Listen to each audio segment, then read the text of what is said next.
అంటే ఈ family star కథ నీకు ఎక్కడ ఇన్స్పైర్ అయ్యావు? నేను ఇది ఒక అంటే ఎప్పటి నుంచో ఒక ఐడియా ఉందండి నాకు. లైక్ అంటే నేను స్ట్రగ్లింగ్ ఫ్రమ్ చదువుకున్నప్పటి నుంచి, తర్వాత ఇక్కడ ఏడీగా ఉన్నప్పుడు, తర్వాత మన ఎస్విసిలో వర్క్ చేసినప్పుడు, ఓహో మేము కూడా ఇన్వాల్వ్ అయినాం. సో అలా అలా కొన్ని లైఫ్లో కొన్ని ఉండేవి. లైక్ అదే ఇప్పుడు బంక్కి వెళ్ళినప్పుడు కంప్లీట్గా ఫుల్ ట్యాంక్ ఎప్పుడు అవుతుందా అసలు కాన్ఫిడెంట్గా, అసలు ఒక మంత్ అంతా అసలు ఆల్మోస్ట్ ఒక 1 month అంతా ఈ ఎఫ్ మీద ఉండి నాది అంటే ఎంటీ ఫుల్ అని ఉంటుంది. సో అది బండి అలా నడపగలనా ఎప్పటికైనా. నాకు ఫస్ట్ ఈ కథ రాయడానికి ఆ బైక్ది ఇన్స్పిరేషన్ అనమాట. సో ఒక మిడిల్ క్లాస్ గై అంటే ఆడు ఫుల్ ట్యాంక్ కొట్టిస్తే అంటే వాడికి ఉండే కాన్ఫిడెన్స్ వేరే. అంటే నేను ఎప్పుడైనా ఒక 200, 250, 300 రూపీస్ పెట్రోల్ వేయించినప్పుడు నాకు ఒక ఫీలింగ్ ఉండేది, అమ్మ ఒక 10 days మనల్ని ఎవడో ఏం చేయలేడు ఈ ప్రపంచంలో. అసలు ఈ క్యారెక్టర్ అందరికీ ఉంటుంది కదా. సో అని ఇంకా నా పర్సనల్ లైఫ్ని, నా జర్నీ ఏదైతే ఉందో లాస్ట్ 20 years, నా ఇన్నర్ ఫీలింగ్స్ ఏవైతే ఉన్నాయో, సో అవన్నీ కలిపి ఈ కథలో ఒక క్యారెక్టర్ అనుకొని, సో ఈ గోవర్ధన్ క్యారెక్టరు ఒకటి అనుకున్నా. సో మనం గీతా గోవిందం చేసినప్పుడు లైక్ అంటే నిన్ను చూసినప్పుడు మళ్ళీ నాకు నీ గురించి కూడా తెలుసు. లైక్ గోవర్ధన్ గారు కానీ, తర్వాత మదర్ కానీ, ఆనంద్ కానీ, తర్వాత రాజు గారి గురించి తెలుసు. నేను ఇంతకుముందు వర్క్ చేసిన ఏడీలు కానీ, సో ఓవరాల్గా నా చిన్నప్పుడు చైల్డ్హుడ్ ఫ్రెండ్స్ కానీ, సో అందరం ఆ జోన్ నుంచి వచ్చిన వాళ్ళమే.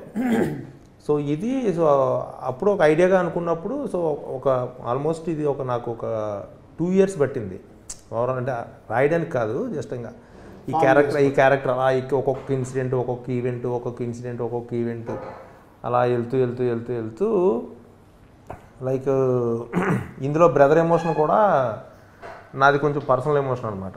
అంటే ఇందులో బ్రదర్ ఇది ఒక ఇన్సిడెంట్ ఉంటుంది. సో ఇప్పుడు నీకు పెద్దన్నయ్యగా చేసింది, సో అది నాకు పర్సనల్గా జరిగింది లైఫ్లో. సో ఐ హ్యాండిల్డ్ మాక్సిమం నీ పర్సనల్ దాంట్లోకి వెళ్ళి తీసుకొని అదే సొసైటీ ఎలా అడాప్ట్ చేయాలనే థాట్. అవునండి. అంటే నేననే కాదు, నార్మల్గా ఇందులో ఉన్న మేజర్ ఇన్సిడెంట్స్ అందరికీ ఉండేవే, ఎక్కువ మంది పీపుల్కి ఉండేవి. యాక్చువల్గా ఇప్పుడు మిడిల్ క్లాస్ వాళ్ళకి ఎలా ఉంటుందంటే చిన్న సెల్ఫ్ రెస్పెక్ట్ ఎక్కువ ఉంటుంది నార్మల్గా. ఎన్ని కష్టాలున్నా ఏదున్నా సరే బయటికి తెలియకూడదు.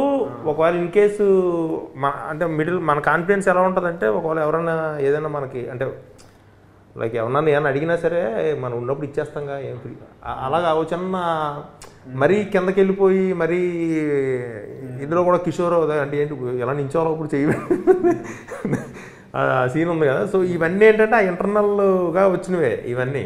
సో అంటే అదైనా చేస్తాను తప్పితే నేను ఇలా ఉండను అనేది. సో అలాగా ఇందులో హీరోకి ఇప్పుడు హిందూ క్యారెక్టర్తో వచ్చే ప్రాబ్లము ఆ ఏరియాని టచ్ చేసినప్పుడు, సెల్ఫ్ రెస్పెక్ట్ ఏదైతే ఏరియాని ఉందో ఆ ఏరియాని టచ్ చేసినప్పుడు వచ్చే దాని నుంచి హిందూ క్యారెక్టర్ లైక్ ఈ క్యారెక్టర్ పుట్టింది మృణాల్ది, గీతా గోవిందం. సో మీ ఇద్దరు కాంబినేషన్లో ఒక క్లాసిక్ ఫిలిం. అంటే క్లాసిక్ అంటే ప్రతి తెలుగు ఆడియన్స్ ఎన్నిసార్లు చూసారో తెలియదు. హ్యూమర్ సైడ్ కానీ, మ్యూజిక్ సైడ్ కానీ, అంటే పరశురామ్ది నీది టైమింగ్ కానీ, సో ఒక block buster classic film. So దాని తర్వాత పరశురామ్ ఈ కథ చెప్పినప్పుడు దీంట్లో నీకు ఎగ్జైట్మెంట్ ఇచ్చిన పాయింట్ ఏంటి? ఇప్పుడు నాకు గీతా గోవిందం విన్నప్పుడు, ఫ్యామిలీ స్టార్ కథ విన్నప్పుడు 2 సార్లు బుజ్జి నరేషన్ నేను నవ్వుతుంటా, ఆయన నవ్వుతుంటా, నేను నవ్వుతుంటా. So first of all 2 extremely enjoy చేసిన నరేషన్లు. ఇది నేను విన్నప్పుడు ఎంజాయ్ చేయడం పక్కన పెడితే నా లైఫ్లో చూసిన ఇన్సిడెంట్లు అందరికీ అది అనిపిస్తుంది. చూసిన ప్రతి ఒక్కరికి ఏవో కొన్ని ఇన్సిడెంట్లు అరే ఎగ్జాక్ట్ మన లైఫ్లోనో మన ఇంట్లో ఉన్న పిల్లోడ్లానో ఉంటుంది. అట్లాంటోడు ఎక్స్ట్రీమ్ క్యాండిడేట్ ఉంటే వాడు గోవర్ధన్. అందరి ఇంట్లలో ఫ్యామిలీ స్టార్లు ఉంటాడు. గోవర్ధన్ గారు ఏంటంటే ఒక ఎక్స్ట్రీమ్ వర్షన్ ఆఫ్ అన్నిట్లో వాడి ప్రేమ ఎక్స్ట్రీమ్ ఉంటుంది, వాడి కోపం ఎక్స్ట్రీమ్ ఉంటుంది, వాడు అలుగుతే ఎక్స్ట్రీమ్గా అలుగుతాడు, నసబెడితే ఎక్స్ట్రీమ్గా నసబెడతాడు. సో వాడు ఒక ఎక్స్ట్రీమ్ వర్షన్. సో నాకేమనిపించింది అంటే అరే మన నుంచి ఓడు స్టార్, ఒక హీరో అని అందరు ఫీల్ అవుతారు ఈ సినిమా. నేను కూడా కనెక్ట్ అయినా, మా నాన్న జర్నీ నా జర్నీ తెలుసు. ఇట్లాంటిది మన కష్టాలు చెప్తూ ఎంజాయ్ చేసే విధంగా మనం ఎట్లుంటాం, ఎంత కష్టంగా ఉన్నా డబ్బులు లేవని ఎప్పుడు ఫీల్ కాలే, ఇట్లా డిప్రెసివ్గా ఎప్పుడు ఉన్నాము. ఎంత టైట్ ఉన్న లైఫ్, మీరు చెరుకు కట్ట పట్టుకొని వెళ్ళినా ఆయన, నేను కూడా ఎప్పుడు రెడ్ పైన చూడలే ముళ్ళు.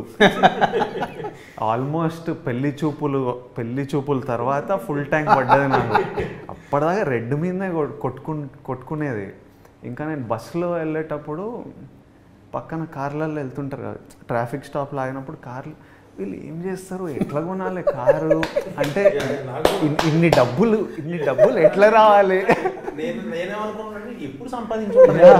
ఏం చేస్తే ఆ రేట్లు ఏంది, ఇప్పుడు వీళ్ళందరూ ఏం చేస్తుంటారో అని చూసేవాడిని. ఇప్పుడు నేను కారులో వెళ్తుంటే నేను బస్ వైపు చూస్తే ఇప్పుడు వాళ్ళ ఫీలింగ్ ఇట్లా ఉంటుంది కదా, నేను అక్కడ కూర్చొని ఆలోచిస్తుంటా వీళ్ళంతా ఏం ఫీల్ అవుతున్నారో మన బండిని చూసి, మనం లోపల ఏసీలో కూర్చొని నేను అటువైపు నుంచి ఫీల్ అవుతుంటా, నా కార్ని అటువైపు నుంచి చూస్తుంటా. బట్